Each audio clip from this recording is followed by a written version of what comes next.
Donc, chapitre sur les droits d'enregistrement. Les droits d'enregistrement, je vous fais un rapide brief, mais très rapide. Ce sont des droits qui sont posés sur des actes la plupart du temps ou sur des mutations. Des mutations, ce sont des cessions. Il faut donc que l'administration fiscale soit au courant soit du changement de propriété, soit de quelque chose qui vient par exemple de se créer, admettons, un enregistrement de statut pour faire référence au cours de Madame Bottega. Donc cette formalité se fait auprès de la recette des impôts et donc il faut payer ces droits d'enregistrement. La question c'est quels sont les droits d'enregistrement sur quel bien. Alors il y a plusieurs catégories de droits déjà. On va déjà éclaircir ce problème.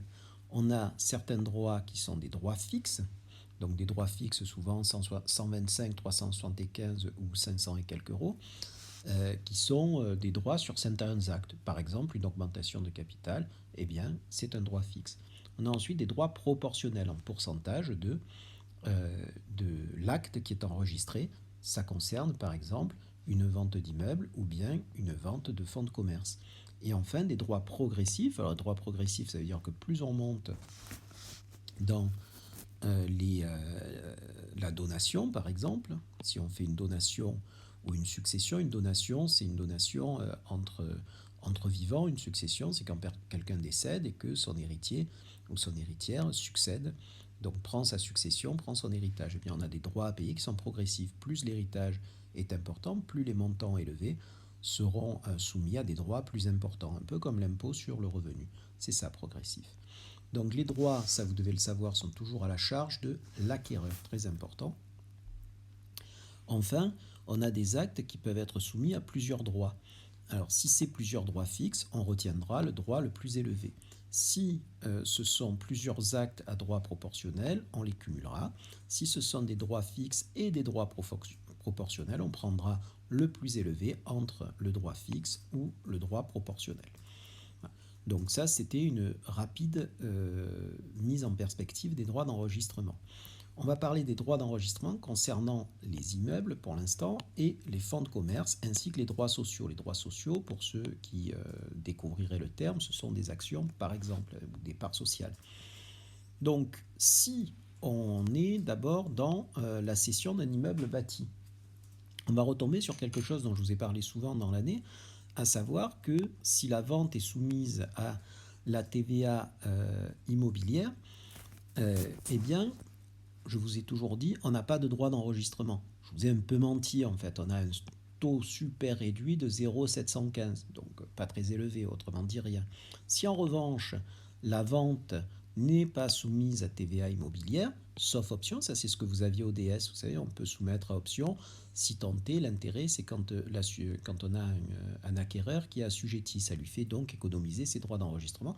Si on ne soumet pas la vente à option, eh bien la vente est soumise aux droits d'enregistrement.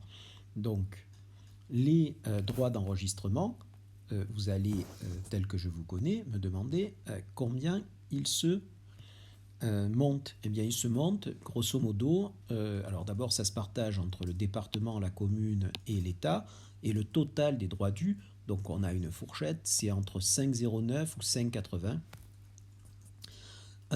Donc la plupart du temps, c'est quand même 5,09 de droits d'enregistrement.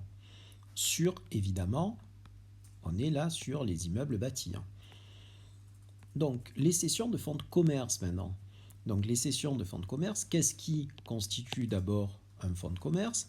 Bien, un fonds de commerce, on a des éléments incorporels, la clientèle, la marque, le brevet, le droit au bail, ça c'est ce qui fait l'essentiel du fonds de commerce.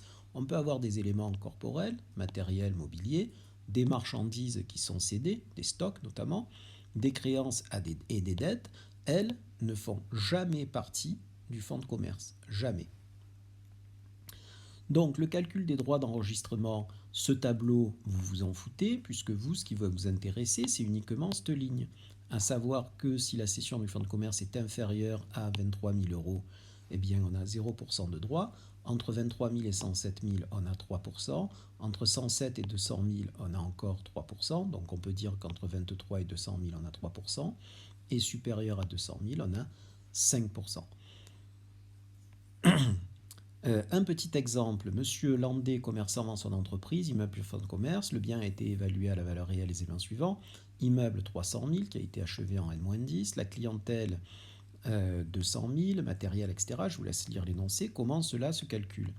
Donc l'assiette imposable, les stocks, est-ce qu'ils vont être soumis au droit d'enregistrement? On peut, mais on peut aussi ne pas les soumettre et dire qu'ils seront soumis à TVA. Ce qui est mieux, parce que la TVA, elle est déductible. Donc l'acheteur, il va payer de la TVA sur les stocks au lieu de payer des droits d'enregistrement, mais il aura une TVA déductible. Alors que s'il paie des droits d'enregistrement, il n'aura pas de TVA déductible, il aura les droits d'enregistrement à sa charge. Les créances et les dettes, on a dit, ne font pas partie du fonds de commerce. L'immeuble, je vous l'ai dit, la plupart du temps, c'est 5,09, sera soumis à un taux proportionnel de 5,09. Et concernant le fonds de commerce, on a la clientèle, le matériel et le mobilier, c'est-à-dire 300 000 euros.